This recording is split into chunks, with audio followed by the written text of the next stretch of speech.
જંબુસર તાલુકાના કાવી ગામમાં યુરિયા ખાતરની ભારે અછત. ખાતર ન મળતા ધરતીપુત્રોમાં રોષ. જંબુસર તાલુકાના કાવી ગામ સહિત આજુબાજુના ગ્રામ્ય વિસ્તારોમાં ચાલુ વરસાદે યુરિયા ખાતરની ભારે અછત સર્જાતા ખેડૂતો ભારે મુશ્કેલીમાં મુકાયા છે. ખાતર મેળવવા માટે ખેડૂતોમાં અસંતોષ અને રોષ જોવા મળી રહ્યો છે. કાવી જીન વિસ્તારમાં વહેલી સવારથી ચાલુ વરસાદ વચ્ચે ખાતર લેવા માટે ખેડૂતોની લાંબી લાઈનો લાગી હતી.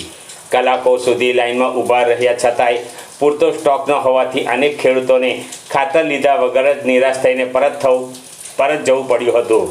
કાવી તેમજ આસપાસના નાના મોટા ગામોમાંથી આવેલા ખેડૂતોને પણ ખાતર ન મળતા ભારે અસંતોષ વ્યાપ્યો છે. કાવી મોટું ગામ હોવાથી ખેતીના પાકને સમયસર પોષણ મળી રહે તે માટે અહીં યુરિયા ખાતરનો વધુ જથ્થો ફાળવવામાં આવે તેવી ખેડૂતોની રજૂઆત છે. ખેડૂતોની હાલાકી દૂર કરવા માટે સંબંધિત તંત્ર દ્વારા વહેલી તકે પૂરતા પ્રમાણમાં ખાતર ઉપલબ્ધ કરાવવામાં આવે તેવી ઉગ્ર માંગ ઉઠી છે.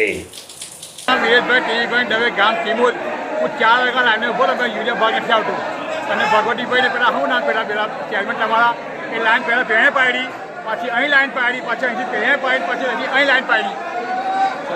તમને યુરિયા મળ્યું કે નહીં? યુરિયા નથી મળ્યું. મારા ગામમાં કેવળ 4 ટ્રેક્ટર આવ્યો છે કિમોડને એ લાઈન ભેણે પાડી, પછી અહીં પાડી, પછી અહીં પાડી, પછી અહીં પાડી. આ ચેરમેનને સેક્રેટરી આ વહીવટ કયો જાતો છે એવો અમારે કિમોડ જેવું અહીંથી 10 કિલોમીટર કિમોડ થાય અને વહાટ ચાલુ ચલો. કયા વિસ્તારમાં તમે ખાતર લેવા છે? નાના હું પબ્લિક હું